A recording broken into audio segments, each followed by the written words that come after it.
वैसे देखा जाए तो मनोज भाई का जो प्रोफाइल है वो मास्टर सागर के समान है। हम शब्दों से उनका वर्णन नहीं कर सकते। केवल हमारे बाबा के कार्य में नहीं, पर इस देश के कार्य में भी जो उन्होंने विशेष सहयोग दिया है वो मैं ज़रूर इसमें कुछ बताना चाहूँगी।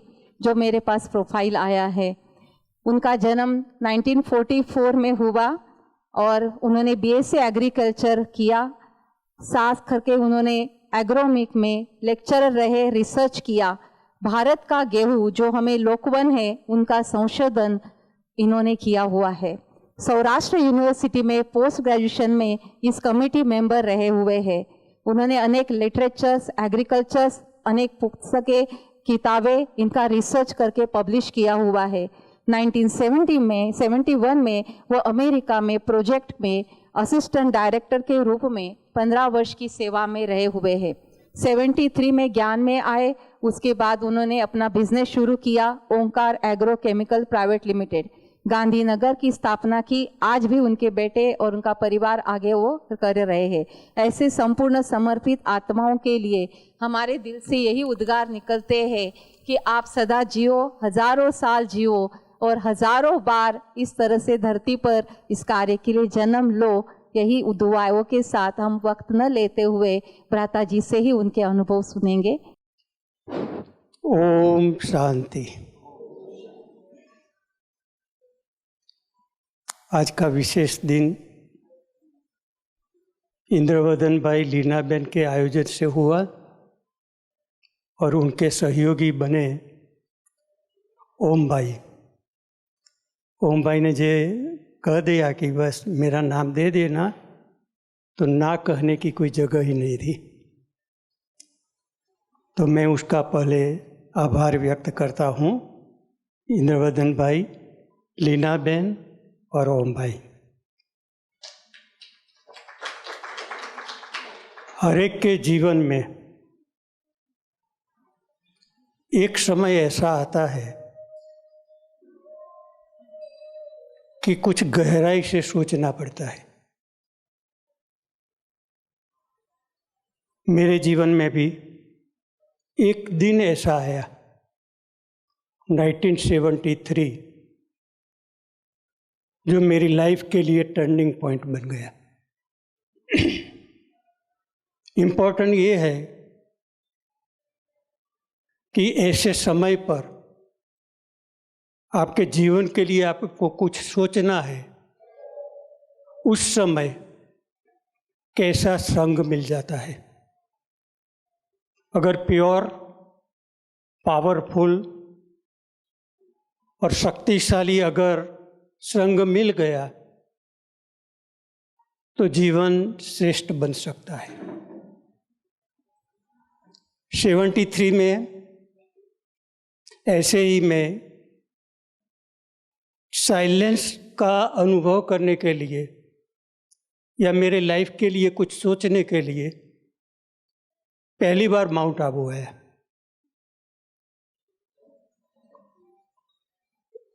मैंने ये डिसाइड किया था और कुछ भी नहीं सोचना है, पहले डीप साइलेंस का अनुभव करना है। और डीप साइलेंस में जाने के बाद अगर मुझे कोई इंस्पिरेशन मिलती है तो देखेंगे। आगे बढ़ना है, वो जीवन का फाउंडेशन था। ऐसे तो आप सब जानते होंगे, सारे विश्व में एक बहुत बड़ी आध्यात्मिक संस्था थियोसॉफिकल सोसाइटी ऑफ सारे वर्ल्ड में सेवा करती है। उसका स्लोगन है there is no religion higher than truth. तो थियोसॉफिकल सोसाइटी का बचपन में मुझे नॉलेज मिला, क्योंकि मेरे पिताश्री थियोसॉफिस्ट थे। 12 साल की उम्र में ये प्रभाव मेरे ऊपर बहुत अच्छा रहा और पढ़ते पढ़ते कॉलेज तक जाते पहले लॉ ऑफ कर्म क्या है, पुनर्जन्म क्या है, मृत्यु क्या है, सूक्ष्म शरीर क्या है, सूक्ष्म शरीर से कैसे सेवाएं की जाती है, आदि आदि जो रहस्यमय चीज़ें हैं वो उस समय मैंने सीख ली। फिर भी 29 ईयर्स की उम्र थी तब ये संकल्प उठा कि मुझे कुछ डीप साइलेंस में जाके मेरी लाइफ को कैसे आगे बढ़ाए, इसके लिए सोचने की आवश्यकता है। तो मैं आबू आया और चलते चलते रास्ते में एक भाई ने एक हैंडबिल मेरे हाथ में दे दिया और वो बोला कि आध्यात्मिक प्रदर्शन है, देखने के लिए आओ। आध्यात्मिक शब्द आया तो मैं वहाँ देखने के लिए गया, जो अपना म्यूजियम है। देखने के बाद मुझे कुछ इंटरेस्ट क्रिएट हुआ और वहाँ की जो इंचार्ज थी उसको मिला और उसको मिलने के बाद मैंने 7 डेज कोर्स 3 दिन में किया। मुझे इतना इम्प्रेशन अवश्य आया उस समय कि इसमें कुछ है, आगे बढ़ने का रास्ता दिखाई देता है। उस समय तक ब्रह्मा कुमारी शब्द मैंने सुना नहीं था। कोई ऐसा नहीं होगा कि जिसने ब्रह्मा कुमारी का नाम न सुना हो और ब्रह्मा कुमारी इसमें प्रवेश हो जाए। तो वो मेरा लक्ष्य है कि मैंने उसके पहले ब्रह्मा कुमारी क्या है, वो आध्यात्मिक संस्था है या नहीं है या क्या कहते, कुछ भी पता नहीं था। लेकिन इसके बाद कुछ ही समय में शीतपुर में सेंटर खुला। तो उस सेंटर में मैं जाऊं उससे पहले मैं जहां रहता था वहां के लोगों को भेजा। इसमें हमारे माताजी आ गए, इसमें मेरा लड़का आ गया, अड़ोस पड़ोस वाले आ गए, सब ज्ञान लेने के लिए चले। एक बार बहनों ने क्या करामत की वो मुझे मालूम नहीं है, लेकिन ये मेरा लड़का यहाँ सामने ही बैठा है। उसकी उम्र 8 या 9 साल की होगी। उन लोगों ने क्या सिखाया, कैसे सिखाया, वो भी मुझे मालूम नहीं है। लेकिन एक बार मैंने प्रणव को पूछा कि तू योग में बैठता है तो क्या करता है। बहुत सिंपल रिप्लाई उससे मिला कि पापा इसमें तो कुछ भी नहीं करना है, खाली बैठ जाओ, अपने को आत्मा समझो और अपने घर में परमात्मा के पास पहुंच जाओ। वहाँ तो लाइट ही लाइट है, तो हम वहाँ बैठते हैं तो लाइट बन जाते हैं, इतने हल्के हो जाते हैं कि कुछ भी पता नहीं चलता। और फिर जब योग से खड़े होते हैं तो ये शरीर है कि नहीं वो भी पता नहीं चलता, इतना हल्का शरीर। इतनी बात सुनकर मुझे सरप्राइज हुआ, क्योंकि मैं बहुतों के साथ सत्संग करता था, जैन मुनियों को भी मिलता था, साधु संतों को भी मिलता था, लेकिन ऐसा जवाब आज तक मुझे किसी ने नहीं दिया था। तो ऐसे ही कहो कि उसके अनुभव ने मुझे इंस्पायर किया और मन में प्रश्न आया कि अगर इतना छोटा बच्चा ये बात इतनी सहजता से समझा सकता है जो बड़े बड़े विद्वान पंडित नहीं समझा सकते, तो मुझे तो आगे बढ़ना ही चाहिए।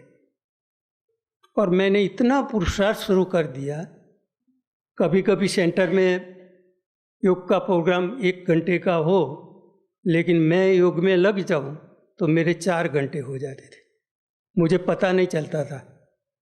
इतना साइलेंस में, ये बहन को भी मालूम है, बाद में आई वहाँ से स्कूल में, तो सब इकट्ठे होकर मुझे नीचे लाने के लिए पुरुषार्थ करते थे कि कैसे मनोज भाई को नीचे बुलावे।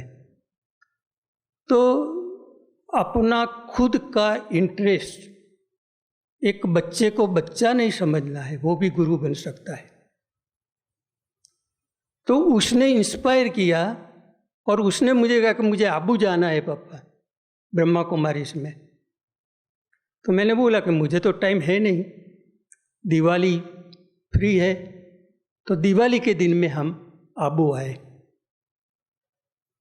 आबू में आने के बाद, दादियों को देखने के बाद, वहाँ का वातावरण देखने के बाद जो अनुभूतियाँ होने लगी, पहले तो बुद्धि की लाइन इतनी क्लियर हो गई 3 दिन में कि मुझे निश्चय हो गया कि मुझे क्या करना है। सब परमात्मा शब्द यूज करते, कोई ने ऐसे समझाया नहीं कि परमात्मा क्या है। सब लोग रचना को देखते हैं, रचयिता को कोई नहीं देखता है, कोई नहीं जानता है। तो ये बहुत पक्का हो गया मधु बनाने से। और फिर तो क्या बताऊं, दादी का प्रभाव,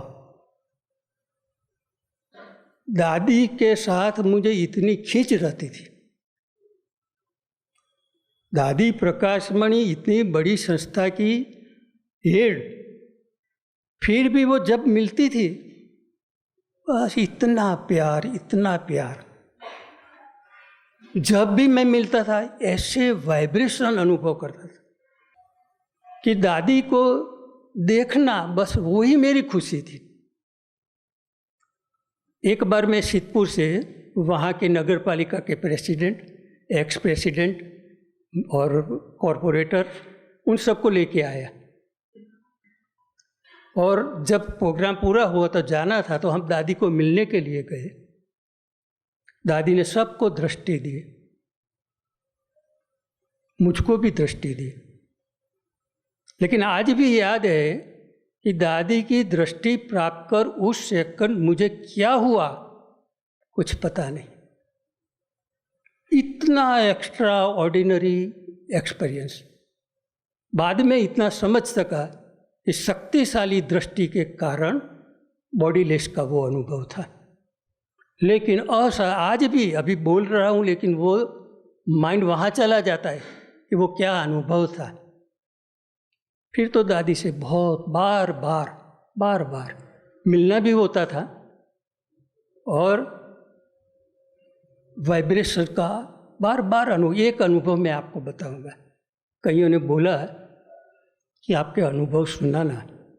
अर्षाबेन 2 मिनट 4 मिनट ज़्यादा ले लूँगा। हाँ, तो एक बार मैं मधुबन में जाता था ना, तो सुबह में 2 बजे को योग रूम में चला जाता।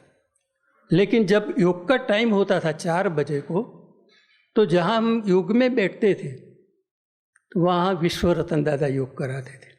बहुत अच्छे अनुभव। फिर भी मुझे प्रश्न हुआ कि दादी जी कहाँ योग कराते हैं।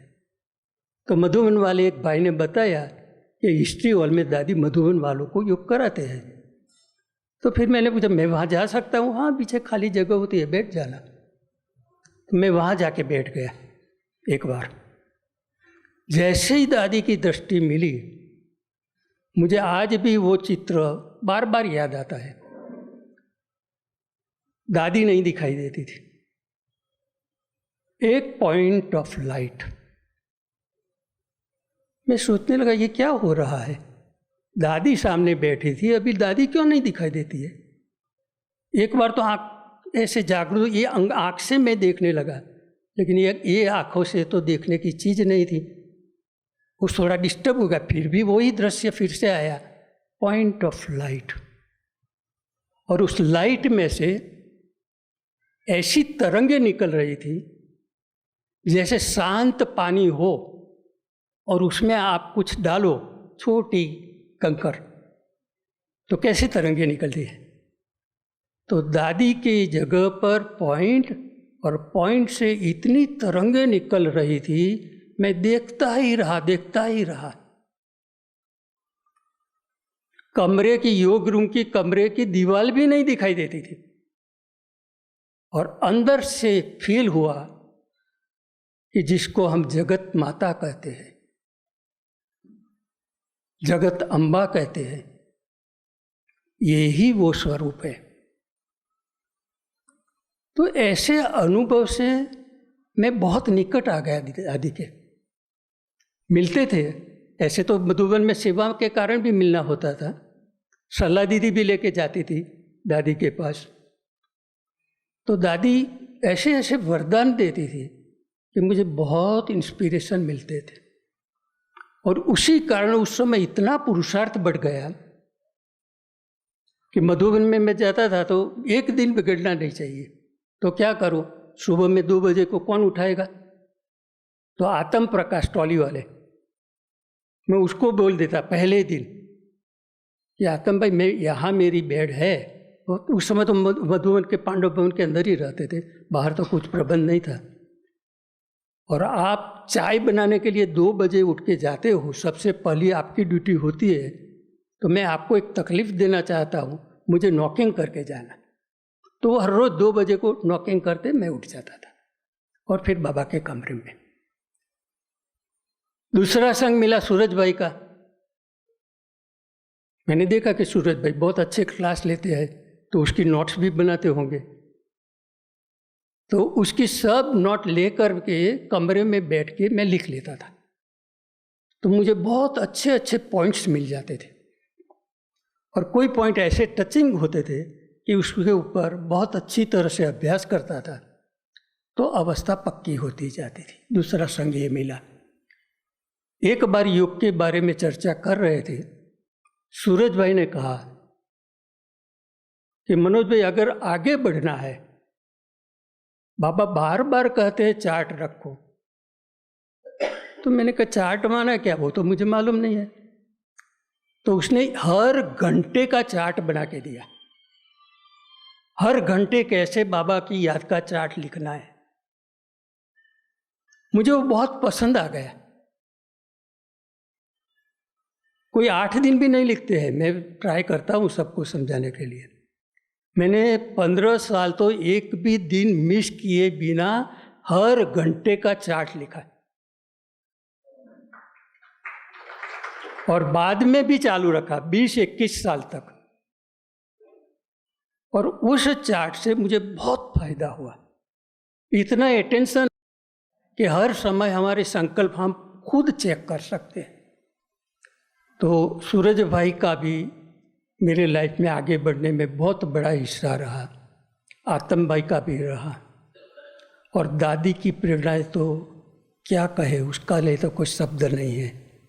एक बार हम मधुबन में बार बार सेवा के लिए आते थे, इंटरनेशनल कॉन्फ्रेंसेस होती थी, तो मेरी जिम्मेवारी थी होटल्स बुक करना। गीताबेन के साथ रहते थे। गीताबेन किसको कहाँ ठहरना है वो डिसाइड करती थी, और कितने रूम होटलों में लेना है वो मैं डिसाइड करता था। मूलजी भी साक्षी है, यहाँ बैठे हैं उस समय वो भी मेरे साथ सेवा में थे। तो एक बार फाइनलाइजेशन करने के लिए करुणा जी से मैंने पूछा कि कितने सीट रिजर्व कर लेवे, बुक कर देवे। तो वो बोले कि दादी जी को पूछना पड़ेगा। तो मुझे लेकर दादी जी के पास गए। दादी जी कमरे में थी। दादी जानकी थोड़ी बीमार थी, बहुत सी अपनी बड़ी बड़ी दादियाँ वहाँ थी। मैं अंदर नहीं गया कमरे में, वो रिस्पेक्ट के कारण मैं बाहर बैठ गया। करुणा जी अंदर गए, लेकिन दादी की नज़र पड़ी कि कोई बाहर बैठा है। तो करुणा जी से बोला कौन है बाहर? तो मनोज भाई बैठे, बुलाओ बुलाओ बुलाओ। बुलाया, करुणा जी से बोला जाओ जल्दी कुर्सी लाओ, अपनी बगल में बिठाया। देखो, ये हम सोच नहीं सकते दुनिया में कि इंटरनेशनल हेड पर्सन और वो अपने बगल में बिठावे। बगल में बिठाया और सभी दादियों को मेरा परिचय दिया। हाँ, मेरा परिचय, मेरा नाम बोले तो ठीक है, इतना ही नहीं, दादी ने मैं क्या करता हूँ, नौकरी करता था, नौकरी छोड़ दी, धंधा किया, ये सब बातें बताई। मुझे बहुत सरप्राइज हुआ, क्योंकि मैंने तो कभी कहा नहीं है कि मैंने नौकरी छोड़ दी और समय के अभाव से, और समय मिले इसके लिए मैंने बिजनेस शुरू किया, यही मेरा प्रॉब्लम था। तो दादी ने सब कुछ बातें सब दादियों को सुनाई। तो इन लोगों से सीखना होता है, बहुत कुछ सीखना होता है। मुझे सरप्राइज हुआ कि इतने लाखों स्टूडेंट और दादी हमको नाम से बुलावे, नाम से बुला नहीं, हम क्या करते उसकी गहराई से बात करें, तो ये क्या है, दूसरों का दिल जीतना। जब दादी ऐसे शब्द बोले तो नेचुरल है, हम तो समर्पित हो जाते हैं। तो दादी से बहुत सी प्रेरणाएं मिलती थी। मुझे याद है एक बार हम सेवा में थे कॉन्फ्रेंस की, और जो डेलीगेट आते थे उसको आड़ा लाकड़ा बोलते हैं ना, जकात नाका, वहाँ से हम सबको रिसीव बस में से कर लेते थे और सबको वहाँ से अलॉटमेंट करते थे कहाँ ठहरना है। तो एक बार शायद 3-4 बजे हो गए और दादी खुद वहाँ आई, और दादी ने पहला, गीता बहन और हम साथ में थे, दादी ने आकर कहा आप लोगों ने खाना खाया है कि नहीं, पहला क्वेश्चन। तो हमने कहा नहीं दादी, हमको मालूम था कि आज टाइम नहीं मिलेगा, तो हम सुबह में नाश्ता अच्छी तरह से करके आए हैं, कोई खाने की ज़रूरत नहीं। तुरंत उसके साथ जो साथी थे उनको भेज दिया पांडव भवन और खाना मंगवा लिया और हमको खिलाए। इतनी फिक्र इतनी बड़ी व्यक्ति एक छोटे से भाई के लिए करे, तो फिर हमारा हृदय परिवर्तन क्यों ना हो। हम मन बुद्धि से ऐसी व्यक्ति को समर्पित न हो, ऐसा कैसे बन सकता है। तो मेरी बुद्धि बस दादी के साथ बहुत लगी रही, और दादी का प्यार भी पर्सनल जब मिलते थे तो भी जो बातें सुनाती थी उसमें से बहुत कुछ सीख मिलती थी। एक बार गुजरात में पीस एक्सपीरियंस ऊपर एक छोटा सा प्रयोग किया पब्लिक के लिए, और वो देखने के लिए दादी आई। तो दादी ने बोला कि नहीं, ये प्रयोग बहुत अच्छा है, आओ मधुबन में पांडव भवन में करो, पीस पार्क में करो। तो गुजरात तो सदा सेवा में एवर रेडी। तो सलाह दीदी ने मुझे पसंद कर लिया। सब काम में सलाह दीदी प्रायोरिटी मुझे देती थी, और 40 भाइयों की टीम बनाई और सबको बोला कि बस वहाँ ही ये प्रोग्राम पूरा करके बाद में वापिस आना है। तो हम 40 दिन वहाँ रहे और पूरा प्रोग्राम बहुत अच्छी तरह से, उस समय वो गवर्नर यहाँ चिन्ना नायडू के जाता है वहाँ, तो वो भी आए और उसकी हाजिरी में कंक्लूजन प्रोग्राम भी हुआ। तो मैंने सब रिपोर्ट बताई उसको कि कैसे कैसे सेवा हुई। तो छोटी छोटी बातों में जो अच्छा लगा, दादी को अच्छा लगा, तो बस हम सेवा के लिए तैयार। तो बहुत सी मधुबन में सेवा उस समय मिलती थी। कॉन्फ्रेंस की सेवा विशेष रहती थी उस वर्षों में। हर साल कम से कम 6 बार मैं मधुबन जाता था, कम से कम। कॉन्फ्रेंस की सेवा में, हमारे योग भट्टी के प्रोग्राम में, दिवाली तो मैं सदा के लिए वहाँ ही करता था, दिवाली घर में नहीं की है उसके बाद। तो दिवाली के और कोई ना कोई मीटिंग, अभी ये ऑल इंडिया की मीटिंग मिलती है तो अभी 1200-1500 हो जाते हैं। उस समय हम शायद 50 या 75% थे, और मीटिंग कहाँ होती थी? छोटे मेडिटेशन हॉल में, और वो भी चेयर में नहीं, नीचे दादी बैठ जाती थी और राउंड में सर्कल में बैठते थे और ये मीटिंग होती थी। तो ऐसी मीटिंग के कारण भी वहाँ आना जाना रहता। तो मेरे जीवन में मुझे बहुत कुछ जो मिला है तो वो दादी से मिला है।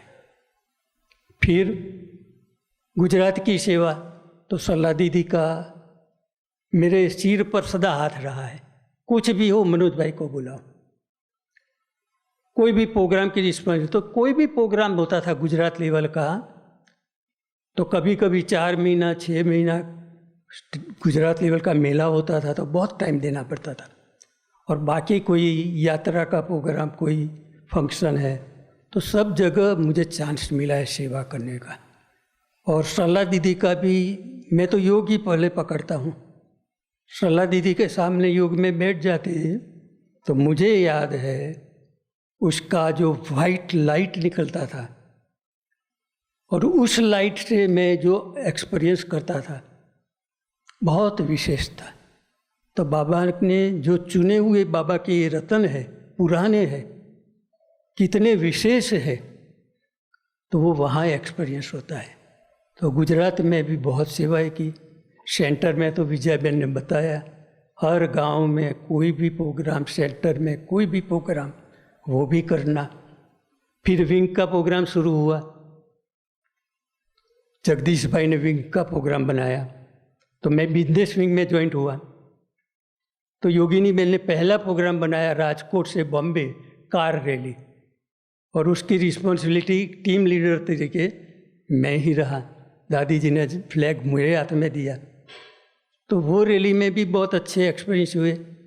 नेपाल में भी एक कॉन्फ्रेंस हुई, उसमें भी बहुत अच्छा एक्सपीरियंस रहा। बाद में ये मधुबन कोऑर्डिनेटर तरीके ये अपनी गीता बहन आई। तो गीता बहन से तो मेरा बहुत समय से बहुत निकट का, वो भावनगर थी तभी से सब, और उसके पूरे परिवार से, और मेरे परिवार को भी सब जानते हैं। तो उनके साथ गुजरात के बाहर की सेवा, बिजनेस विंग की नहीं, बिजनेस का प्रोग्राम भी बनाते थे, बिजनेस की कॉन्फ्रेंस भी करते थे, प्रेस वालों का भी स्पेशल प्रोग्राम बनाते थे, और भट्ठी का प्रोग्राम भी बनाते थे। तो भट्ठी तो हम यहाँ भी करते थे, कराते थे, लेकिन वहाँ की भट्ठी अलग चीज़ होती थी।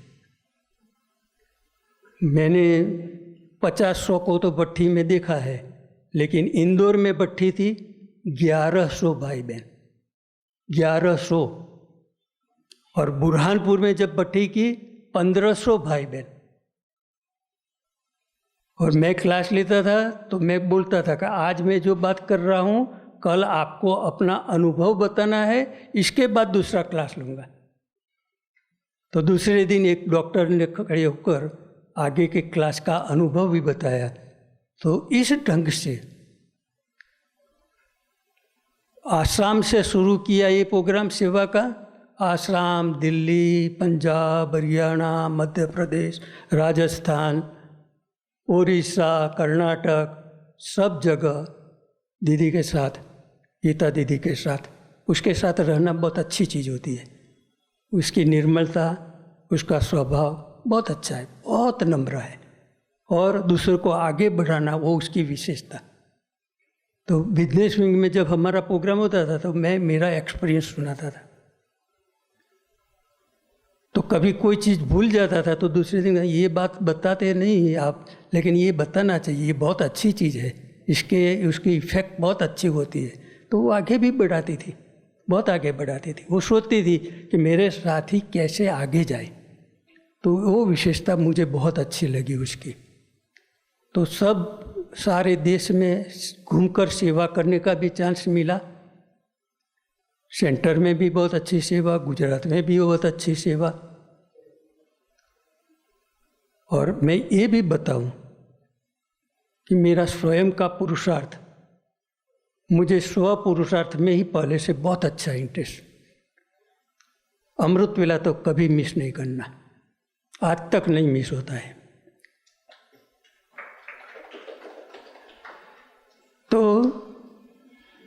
ये भी कहूँ कि अलौकिक में हम जाते हैं ना, अलौकिक की डिसिप्लिन बहुत अलग होती है। लौकिक से हम दूर हो जाते हैं। लेकिन आज इस प्रसंग पर मैं मेरे लौकिक परिवार को बहुत धन्यवाद दूंगा।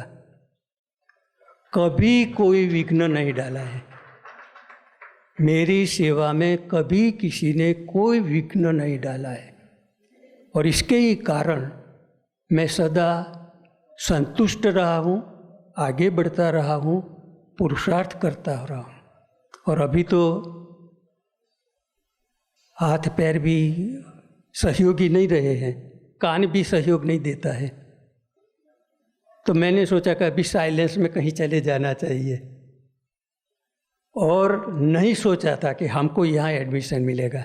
नया बनेगा तब हम आएंगे, तो डिपॉजिट भर के रखी थी, लेकिन बाबा की कोई करामत इंद्रवदन भाई को मिल गया तो मुझे भी मिल गया, तो हम वहाँ के साथी यहाँ भी पहुँच गए। और इससे ऐसे उच्च स्थान पर करना तो पुरुषार्थ ही है, तो उच्च स्थान पर पहुँच गए, उसकी भी हमको बहुत खुशी है। तो ये थोड़ा शॉर्ट में मेरा एक्सपीरियंस है। आप सब ने मुझे सुना, इसके लिए आपका सबका आभार। ओम शांति।